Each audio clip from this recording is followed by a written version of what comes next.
Nice, yeah. Guys, welcome. Sunday morning here in Sydney. I've got Ballsy, also from Sydney at System Oof. 333 on air.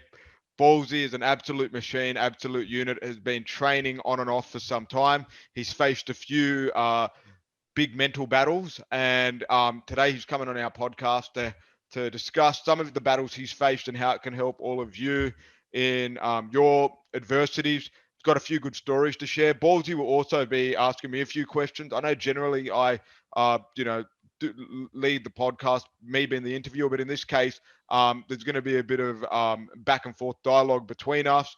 Where I'll be answering a few questions too. I'm so happy to have you on the show. It's been a long time coming. How you been, Ballsy? Man, I'm feeling good, Zach.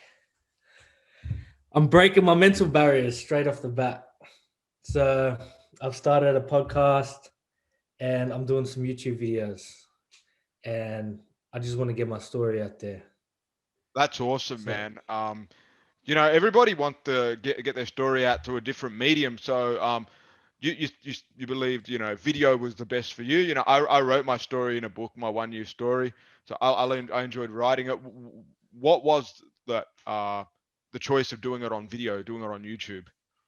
because well, good point. Writing a book is probably better, but I'm finding it very difficult. It's been like 2 months. I think I'm up to chapter 5. I just I'm not a good writer. So like eventually I'll do a book, but I think video is just way easier for me. If I can just verbally tell a story, it's heaps easier. Yeah, and there's So always good to have a starting point. I know for me personally, actually, I started doing videos first before I started writing books. I don't know how many people remember that, but I had a YouTube channel before, and I was doing videos for years. Even when I was in high school, I was doing videos. I'm talking like 15, 16. And I did a bit of journal writing. So, but I never thought about writing a book first. I think that was a big step. That gradually came. So I believe you have the right approach. With a story, you mentioned you have a story to get out. You've been through a few journeys. Where does your story start? And what type of journey are we looking at? all right. Well, we'll start at the beginning. Hmm. All right. My childhood wasn't really the best. I Hmm. lost both parents by 9. Hmm. So I got taken in by my grandma, which she's the most amazing person in this world. I Hmm. owe her a lot. And basically, I came from a family that was affected by drugs and alcohol and certain events, and kind of I haven't really said it out loud properly, but like, yeah, drugs and alcohol kind of caused my family to go downhill a bit. I'm grateful for my life, and I'm not saying I had a real tough upbringing compared to most people, but it definitely wasn't normal circumstances. A lot And it of wasn't violence perfect. and No one had the perfect upbringing. yeah, yeah. But the reason why I'm emphasizing it is because I didn't think it would affect me at all. Because you think the problem with being in an environment that is pretty much toxic, sometimes you don't realize it's toxic. You kind of You normalize it. take You it go, as this is just being the way life normal. is. Yeah. Yeah, definitely. And I dealt with depression as a teenager, and apparently, like, because I used to see a counselor at school, so I had sustained childhood trauma. Hmm. But so I've been dealing with anxiety my whole life, but I didn't know it was anxiety. I just thought I was nervous. Yeah, yeah. When did you first kind of realize you had anxiety? Because I believe I developed anxiety much later in my high school years. Or I mean, I think I always kind of had it, but I felt like it manifested a bit more as I got into my later teens. Yeah. Well, with me, it was about 4 years ago, Hmm. 3 to 4. I would say 4 now. 4 years ago, where kind of like triggered. I don't know what triggered it, but yeah. So like, I've been dealing with it, but it just got really bad, triggered, and I fell into a deep hole of depression, anxiety. And I'm not better now 100%, but now the the thing what I want to tell people is that how to identify it. See, the last 4 years, I didn't know I was depressed, or I didn't know that I had these mental health issues. I'll try and justify it by, say, for example, work, because I've been a carer for 10 years for people with autism. And so that was pretty You need a stressful. level of And then empathy for that. Like, it's a tough job. yeah, it's tough, man. So I thought maybe that's what was causing the stress. So I kind of took a break from that. And then I realized it wasn't that, so I would kind of justify in my own head the reason to why I'm feeling anxious all the time, instead of just realizing it's just a generalized problem. But I was just trying to justify a reason for it. So first it was work, then it was like maybe financial, so I'll make more money, and then I'm still stressed, depressed, and I'll change everything in my life to where I had nothing, no job, like no money, no anything, and I still felt that way. And that's interesting because So it I shows that, didn't reach out. yes, yeah, it's interesting. Because it shows that even when you remove all the noise out, Ballsy, that if that issue is still there, it's not been addressed from the root. Yeah, 100%. That's what really, really stuffed me up, made it 10 times worse. But having said that, I didn't know. I think, well, first of all, depression, I think, is thrown out there a lot just as an emotion. Like a lot of people say depression, but really they're just sad. So it gives, but I think true depression, you don't really know that you're depressed in some cases. In my case, I didn't really know, and it was just too late, and I just dug myself a deep hole, man. And I'm getting out now. I've got a very good support team, and that's the thing. You don't want any support. You just push everyone away. Yeah, because you don't, I mean, I feel like the biggest thing is for you to go out and say, hey, there's something wrong with me. You don't want to be a burden on others because you don't feel like Yes. it's, you don't feel like they're, well, I think part of it comes from your lack of feeling like, you know, that you're worth their time. That's part of it. But the other thing is that you you don't want that problem to be infectious as well, if that makes Yeah. sense. See, I think that comes down to as a person. I notice some people when they're dealing with problems, they kind of drag people in with them and kind of bring them down. But I'm very aware of that. So I will, whenever I'm feeling very, very bad, like I've tried to break up with my fiance like 5 times because like over the last 2 years. And that's me because I just didn't want her to come down with me. So I just wanted to push her away. But she won't leave. She didn't leave. She just stuck by me no matter what. And it's very it's the best thing that ever happened to me, but probably at times it was like the worst thing because I Mm. like Because you feel how misunderstood partly because you're like, I'm glad someone is here that cares for me, and will stand by me, but at the same time, it is that misunderstanding of what your real situation is internally. no, I think she understood it. It's just imagine her imagine me falling off a cliff and she's holding on to me trying to drag me up, but eventually she's going to come down with me. So I feel as to let go to save her type of thing. Yeah, I get it. So I Yeah. think, what I meant was that misunderstanding of, I guess how much you can bring her down. Like she's maybe not seeing that. Yeah, I get you now. Yeah, Yeah. she may not be Yeah. seeing that, but Yeah. you're seeing 100. that. That's where there's a get Yeah. lost in translation when you discuss the problem. Yeah. And say for example, even just with my friends and all the kids from work that I used to work with, I'll be in and out of people's lives. So Yeah. maybe for a month I'll feel good.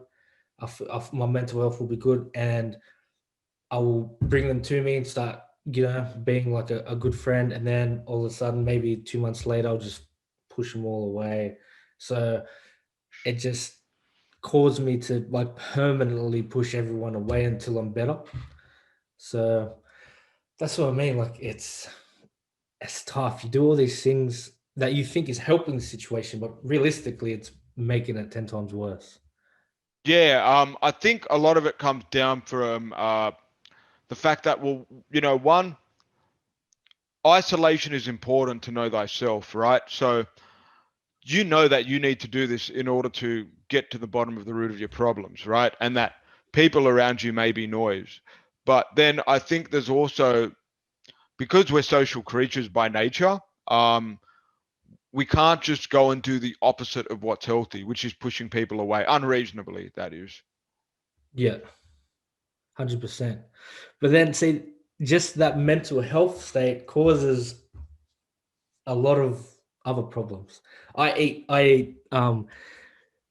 my counselor kind of explained it to me. Like I comfort eat. Food is my drug, and I always wondered why. And it's because when I was younger, going through the traumatic experiences, I didn't have access to drugs or alcohol. It didn't even bother me. So I would feel So good food was just by the outlet. eating.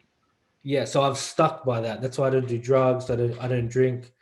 Like it's just food that's a problem. So when you're depressed, it's like it's a big circle.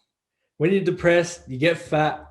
And then when your mental health is kind of like, all right, then you're stuck being fat. So being fat gives you the mental health problems.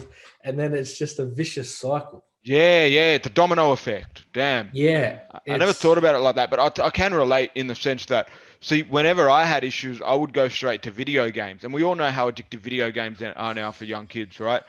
Back yeah, then, video games didn't have much awareness on it. It was like equivalent to maybe smoking back in the day for our parents, where, they were smoking, but they didn't realize smoking was bad. So what would happen, Balls, is that I would, maybe I just have a shit day or I just wanted to disengage, push people away, and I would go straight to playing Counter Strike or another video yeah, game, right? Mainly Counter Strike, I remember, and I would just become immersed into this world and disassociate. But it wasn't healthy long term. I knew it. I consciously knew this isn't healthy.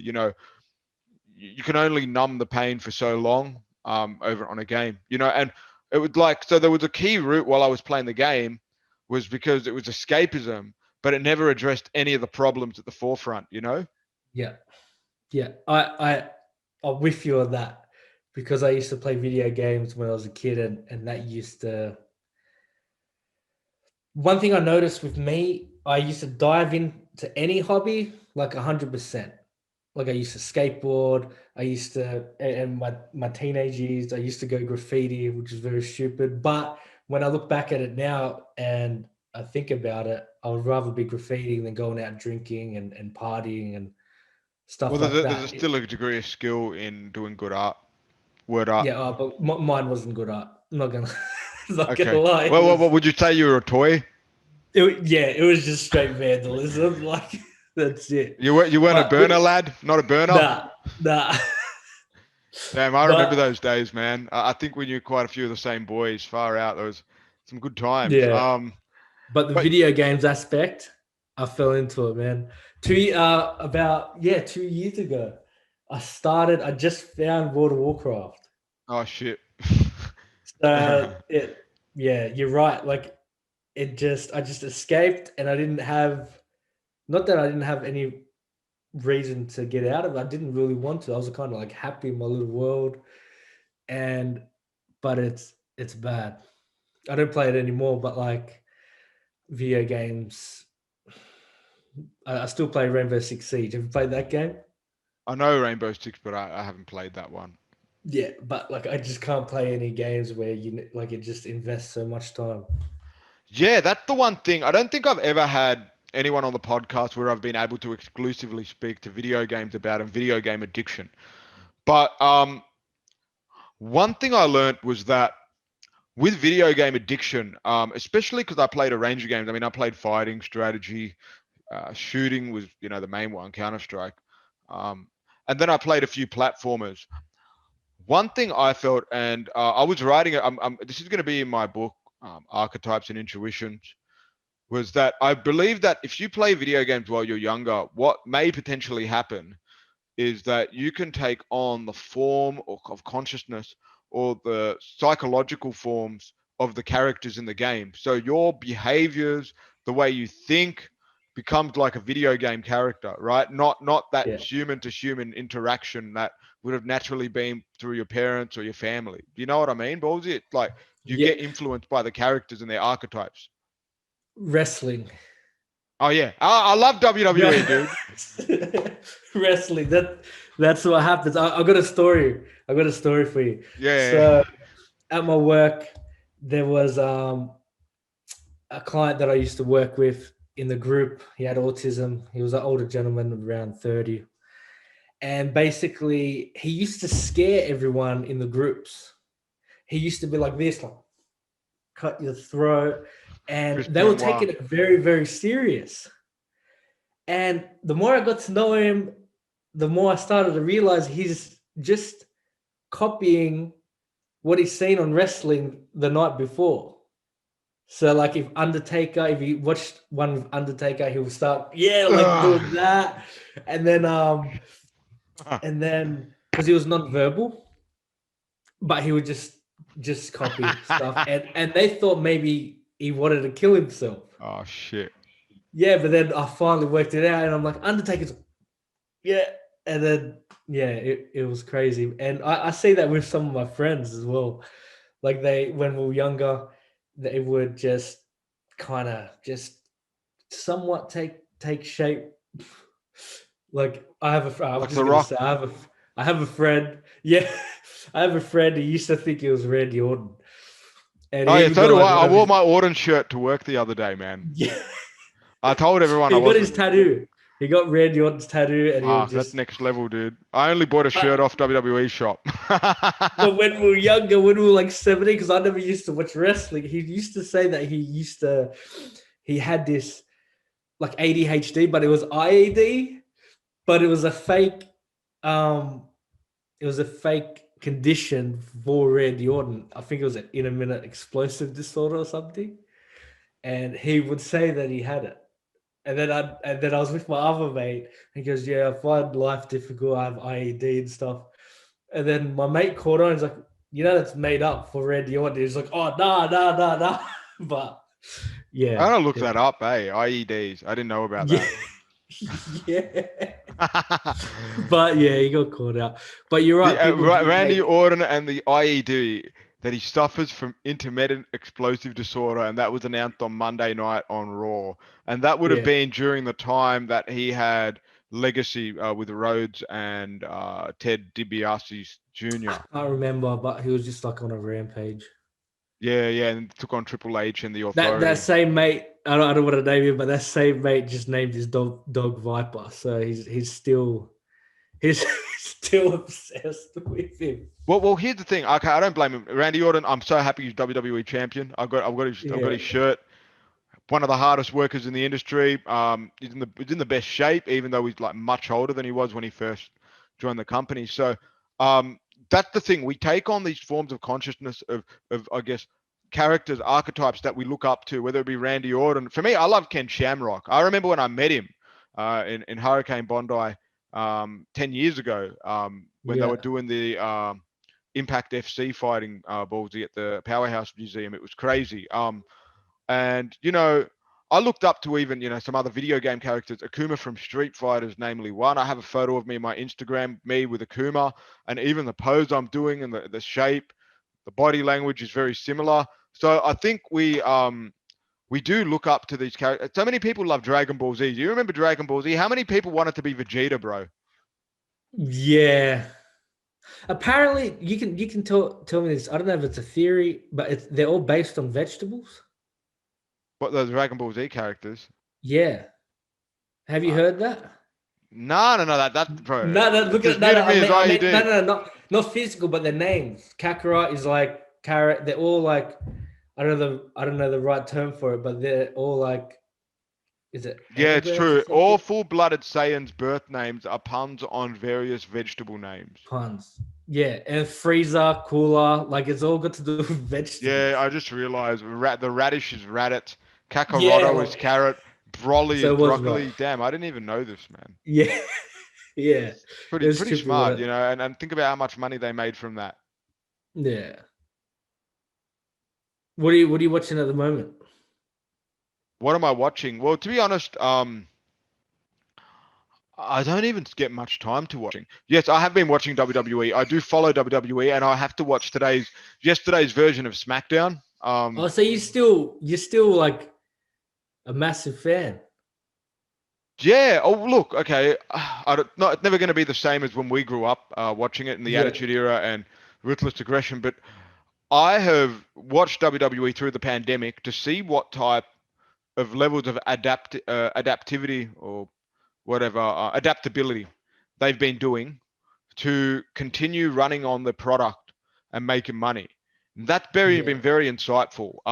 Because see, now if you, I don't know the last time you watched a WWE Raw, Monday Night Raw, SmackDown, Ballsy, but now they don't have an audience because of the pandemic. They couldn't Yeah. let people Yeah. go in the stadium. They have people doing Zoom calls, and they call it the Thunderdome. So now when you watch the matches, the people are all spectating from their home computers live. I think you got to pay, but their No faces get, way. yeah, yeah. Oh That's man, pretty cool. that's what I'm saying. WWE Okay. and their business model. I wanted to know, what is Vince McMahon going to be doing during this pandemic to keep wrestling alive, and I loved it. I think, I mean, the guy's far from perfect, but you know what? That was a good call.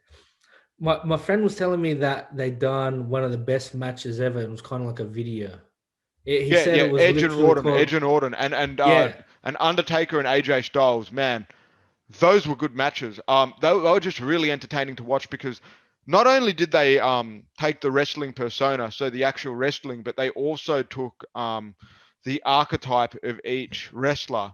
Undertaker being the dead man, AJ Styles being the phenom, some just incredible wrestler, like a Superman superhero. And the way they did all the filming and the angles and all that was very very scenic, man. Very very interesting to watch.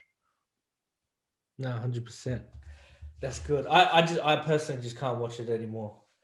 It just sometimes it just seems dragged out and kind of like not as entertaining as it used to be. It's kind of like you have to force like us the dialogue and stuff. I mean the what do you call it? The the show part. They call it Yeah, something. they call the it is the dialogue. Yeah, Yeah, that part's entertaining, but just the actual matches, I they're find bad. fast forwarded. Yeah, my friend mentioned yesterday, and he grew up watching wrestling with me, that the way they film the matches now, you don't even see the proper wrestling. You still get them doing cool moves, but they keep changing the angles while you're watching it, and it doesn't make it as fluid as it was when back in the 90s, or you know. Yeah, yeah. No, I get you. At one stage, I was trying to be a wrestler. I was I gonna. think I was. Oh, no, I was too. I definitely was. Look, I didn't grow to be 6 foot. I couldn't put on a large amount of muscle either. So, I mean, I could put on muscle, but I would never put on like as much as Triple H or Brock Lesnar without a significant amount of steroids and growth Yeah, hormones. So it was kind of out of my. And plus, we grew up in Australia, so really, it's not really the best place to grow up and do that type of wrestling. So it was kind of out of my reality, so to speak. mm. You said before that you suffered like your own anxiety and mental health problems. Hmm. When was that exactly? So I write about it in my book. I haven't read your book. Yeah, I've got to get a copy out to you. Well, where do I start with that question? So look, I always felt like I was different in the sense of the way I thought, the way I saw the world. Um, but so when I really became aware of the term anxiety, or maybe OCD, which is obsessive compulsive disorder, which is a form of anxiety, was about the age of 15, 16. So it was just as my 16th birthday was approaching, and I started just having negative thought patterns, not really being able to communicate with my friends to understand, and I was pushing them away as well. So I just felt like more isolated. Um, as my brain was trying to come to reason, it became more of an existentialist crisis. So, with like, what was the meaning of life? Why did I exist? I started having those questions But then, very early on, like 16, which was yeah, pretty fucked up because, I'm meant to be 16 years old and enjoying my life and playing soccer or hanging out at Ashford Station and having a like Slurpee or something. You know what I mean? Like, or going to the yeah. net cafe, or just hanging out in Burwood. But no, it was just a lot more was going on up here, and I was trying to make an understanding, a rationalization of the world and the meaning of life, and what am I going to do when I leave high school, and what's the point? of all this. So when you get hit by those type of questions at a young age, you don't know why. Like, you don't know why because I don't think many other people ask those questions at that age. But that's kind of a good thing, isn't it? You're like conscious about it. Some people still don't at least ask them questions, See, I you like how know? you put that. Like, you say it was a good thing, but at that time, I didn't know it was good or bad. I'm 16 years old. The internet like was just Yeah, but fresh, and yeah, you're but like, think of it what as the like fuck? think of it as like you're like 8 years old, you're like, oh, I want to start, like having sex with girls and stuff. Like you had those serious questions just early on, Yeah, yeah, yeah. I never thought about that. I you never thought know? about it like that. Yeah. Yeah, maybe you missed out on I get what you're saying, you missed out on part of your childhood, but you were just asking deeper questions to yourself. Yeah, I felt like I still got to have a healthy young adult life, like, but in the back of it, like, kind of like you said, no matter what you were doing, where you were going, you still had this thing going on in the back of your mind, right? And that was the same for me. So and for certain periods of my life, yeah, I would push people away, and then I would go and hibernate and think, or I would change up my lifestyle a bit. I'd do something different. But it never changed. Then I moved to England, which is what my book was about, and my travels, and then I realized no matter where I went, who I was, the real prison is within the mind. 100%. 100%. By the way, did you end up finding out the answers or no? Well, yeah, actually, the answers Yeah, are all within yeah. yourself. The answers are all within yourself. Yeah. And System 333 essentially serves as a framework for those answers. In the sense that the way to look at it, Balls, is that all information is contained within three areas, which is the objective, the subjective, and the human experience. Now, most of humanity only want to look at things objectively and subjectively. What is fact? What is mathematical? What is logical? What is rational? What does science say? Then other people look at things subjective, like cultural values, religions, um, ideas, ideological beliefs, those type of things, right? Um, but what I realized was that we could try to find all the answers objectively. We could have a number of results. We could try to find all the answers subjectively. We could have a number of opinions and ideas. But when we actually begin to realize that each and every individual in on this planet has a unique experience, regardless of where you live, because you're each and your own individual. The human experience gets factored in. So that's when you need to start really looking into yourself. I can go and do all the scientific data, collecting all the analyzing. I can do all the reading and stuff and hearing about people's other experiences, or their ideas about what it is, what it may be. But once you integrate your own human experience in and get back to yourself, to the very core of who you are, how you came to being, what your life was like. Looking into your history, your family history, is so important, because part of it genetically passed on to us. You know what I mean? For the purpose of survival, Ballsy. So we are still animals by nature, biologically. That's just one third Yeah. of the whole thing, and they all interconnect. So the first thing is looking into yourself, and that takes a lot of work, and that takes a lot of discipline, and that takes a lot of time. Yeah, 100%. I found personally that I didn't really care about myself, you know, and that was part of the reason why I let it go for so long. Like I just had no self-worth.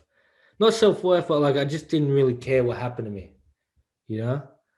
And the last, I would say, month, there was an event. I don't exactly know, but I just woke up one day and I just thought enough's enough, you know? Like I'm in a bad way. And now it's just like embarrassing. I never had that switch before. Now I just care. Now I'm like, you know what? If I think, like I'm depressed and I'm gonna die or whatever negative thoughts I had, I just want to be back to my old self. So I'm kind of just pushing myself just to find myself, you know? And that's important, and that part of it, I think, even why I like recently made this big change myself, that I had to go back to working on myself, because it's a never ending journey. You can put all the work in when you're 25, but then if you let yourself go, or you go off on another chapter of your life, you then will have to return back to working on yourself again because your life's changed. You've had so many different human experiences in those Yeah, couple of years. So it's healthy to do that. You know what I mean? It's so healthy to recenter yourself and your alignment and purpose in the universe. yeah. I think my purpose is to help others. That's what I found. Like I get joy at helping other people. Now that I'm not working as a carer, I'm kind of like my life's like boring. Like I don't care about making money or buying nice cars or anything like that. I just want to make someone's day type of thing. I know it's corny as to say, but like I really mean it. Yeah, So you that's my basically goal. want to inspire others. Yeah, even help directly. Like one day, I reckon maybe next year by the time I'm right, I'll probably be a carer again. So that's my goal, and everything in between is just gonna better myself. And like I wanted to do a podcast and YouTube video for years. I used to put them up, take them down, and I just never I was never ballsy enough, no pun intended. But like, yeah, but now I just don't care. And I'm just doing the stuff that I want to do. I don't care what people think. And what was the And difference? It's all it is that mental prison. that's it. I'll justify it. Like I'll be like, oh, I need this, I need that, I need this, like I need all these little tiny things, but realistically it doesn't matter. So now I'll just do it. And that's it. I find there's nothing stopping me, you know? I think we can all achieve our goals if we're not insecure. That's one emotion. Is that an emotion? Yeah, Insecurity? insecurity does come from a range of emotion, an uneasiness of self. Yeah. Insecurity, I've never had that before. But the last 3 years, in particular 2 years, I've got it for the first time. And that's probably one of the biggest hindrances in terms of every mental health. Like that can be worse than depression. I see it. Like I see amazing girls, and they got like a little tiny bit of cellulite, and they're just depressed, and they won't leave the house just from that one little thing and insecurities in themselves. It can hold you back heaps, you know. And I just wish that no one was to ever feel insecure again. Have you ever felt insecure? Yeah, definitely. I think there were times where I realized, well, hey, definitely not good enough. Like just feelings of inadequacy. That's what I would describe it, a feeling of inadequacy. Yeah, yeah, yeah. But I believe that died out. It might have briefly come back, but it died out early on in my adulthood. The way it would have died out was, look, I think what happened was after I took psychedelics, right? So, the way my brain began to observe the world and the systems and the value structures and all that made me realize that insecurity is bullshit, right? Because it's legit you are getting somebody else's perception or value system perception and throwing it onto you to make you feel like you're not good enough. And once you realize that value system and value structure is in itself subjective to a degree, not completely, but to a degree, and it's how you work around it, then I just realized, well, insecurity is a waste of time. It's a waste of emotional effort. You know what I mean? Like it's Yeah, actually a that's thorn. one way to look It's at a it. Yeah. it's a thorn in your existence, which really shouldn't exist because you've bought into some belief structure. You know? 100%. 100%. To be honest, I want to touch on I don't even know what you call it, but society now. I find it Society ridiculous, now. Don't even know what you call man. it because it's that fucked. Yeah, I can't, man. I personally, I just want to get it out there that I hate society. And I hate where it's going, man. Like I'm talking about who people idolize. No offense to the Kardashians and stuff, but you look at, I'm going out everywhere. Everyone's getting their lips done. Every girl's looking the same. Every guy's trying to get the best car, and I just don't think each to their own. But I just don't personally. I don't like where it's heading. You know, it's it's tough. It's rough. best way I describe it is that we've moved into a hyper consumer materialistic culture Yes. rapidly brought on by the digital age, which Yeah. So has, you got the big words. You got the big words. This is good. yeah, but you got the good 100%. You're questions, right. bro. Like you're getting me into that, direct thinking mode, trying to get, otherwise I'd just be talking about this with nobody to ask me, to myself. Yeah. So you have this digital age pushing this type of hyper consumerist materialistic culture. People have now integrated their existence into Instagram, Facebook, all levels of channels of social media. One thing that I saw fucking totally recurring, I'm putting it out there. Don't want any hate. I can say what I want. It's my podcast, all right? Yeah. There were so many women that I'd met who I'd seen on Instagram initially, or maybe I'd met them first, then seen them on Instagram, and they did not look like the woman they were. And that, not mind you, they were still attractive, but two totally different things. The Instagram self, the Yeah. real self, right? I noticed that quite a bit dating actually. That was an eye opener to me. That was probably the biggest eye opener to me, right? Because I'm thinking, well, who are you really interacting with, right? That's the question. See, with your friends, I guess you're not too conscious of it because you generally might, you've been friends with friends for a long time, right? Yeah. You were friends with them since the pre-digital age. We'll use an MSN Messenger. That was as far as it get. But especially when you're actively out there, meeting people, meeting new people, that's where you see the stark difference. I guarantee you, go into Instagram or Facebook or whatever, You and don't even. you Yeah. I won't don't even recognize need that to person test that you it. went to school with. Different person. Yeah. No, you're 100% right. See, I'm the opposite. I'm better looking in person, but no, I'm kidding. I'm ugly in both ways. But no, I get what you mean. That'd be hard on yourself. No. I'm just joking. But I get what you mean. But I guess I use filters and stuff, but not to like. I think they look cool. Like I like the bright color, change the colors up and stuff like that. But they're genuinely trying to hide. They're using that stuff. Like there's people out there using that stuff to hide their flaws, and that's yeah. We've all It's not got good. flaws. We've all got flaws. What I'm thinking, it's not even so much in the image. It's so much more, the image is there definitely, but it's more so the character, right? The character of the person is really different in the portrayal on social media than it is to real life. It's more holistic. You know what I mean? Yeah. Okay. Yeah. I get you. That I mean, hundred so percent. someone's differentiation of looking and all that. People can wear a different outfit every day and they'll look different, even in real life.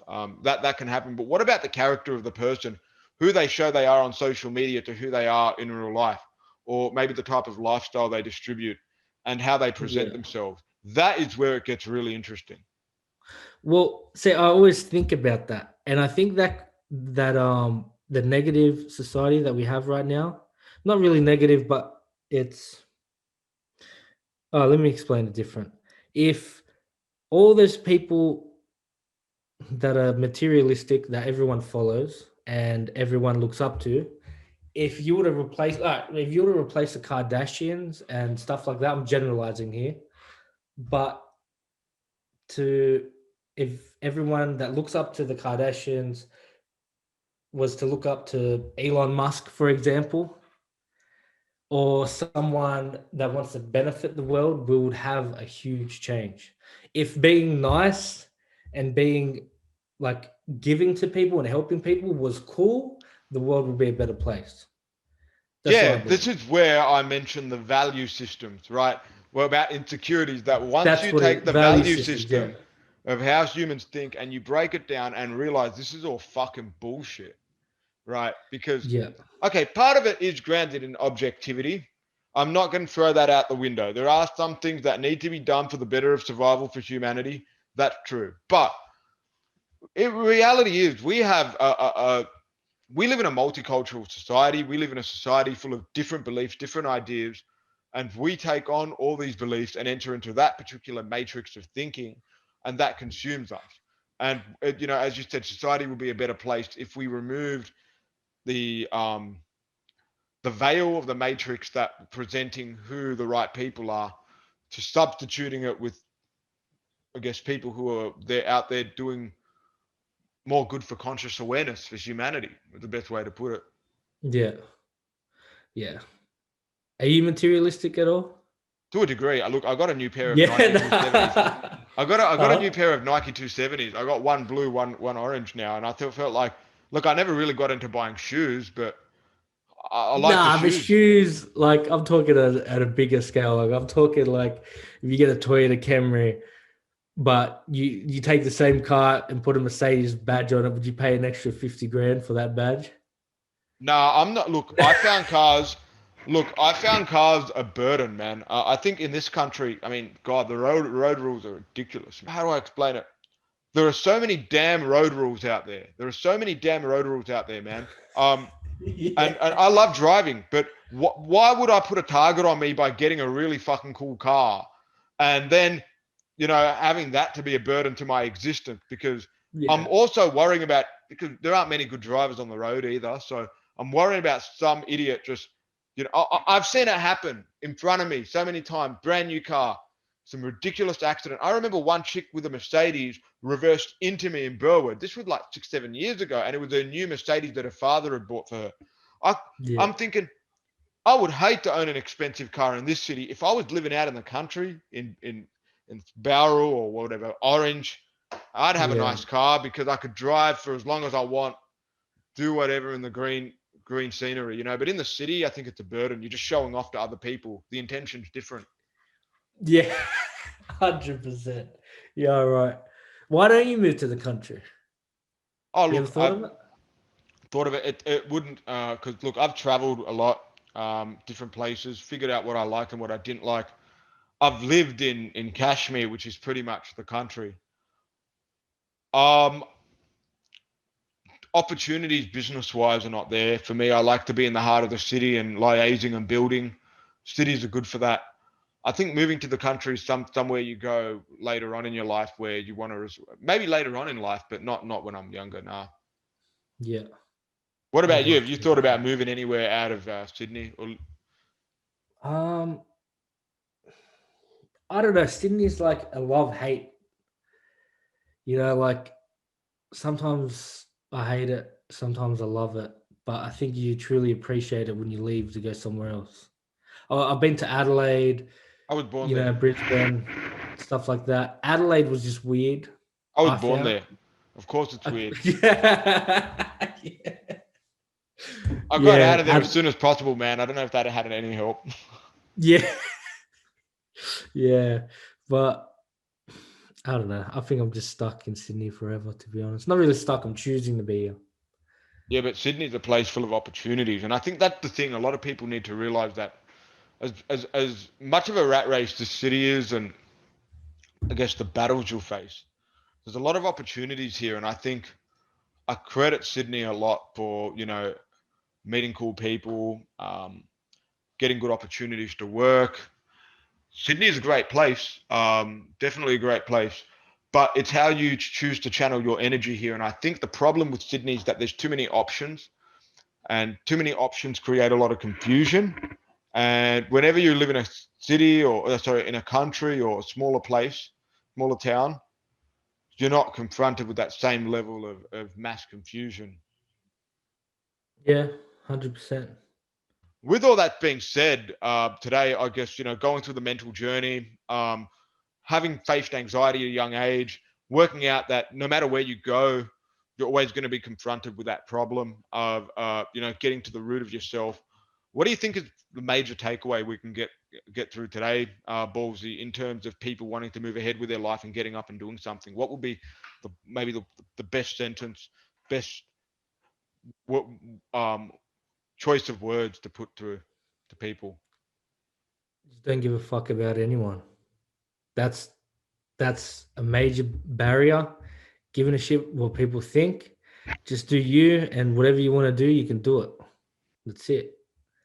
Comes down to that, man. To be honest, I Yeah. think. I mean, to that, man, I had to not give a shit about anyone to make decisions I've made. I had to go in with what I wanted, and that got me the result. You just got to be committed. I reckon once you do that, you just got to be committed to that. Just be ballsy. Just be Just ballsy. I be like ballsy. that. How can people reach That's out it. to you, by the way, before we close up? On Facebook, Mitchell Ball, or my YouTube channel, just Ballsy Fitness Yeah, I'm gonna put that up so with people one can. L. One Ballsy L. with one L. Yeah, I'll put that up here so people can find Ballsy's YouTube channel that I'm going to be putting up. He's going on a journey now to. You're going to be shredding up now. Is that right? Well, I'm not going to be putting on weight, that's for sure. No bulk, no 100%. dreamer bulk. No bulk, nah, shredding, getting healthier, mentally and physically. So that's it. That's We're done. awesome. All right, well, we'll have you on the show again. Have a good one. Thanks.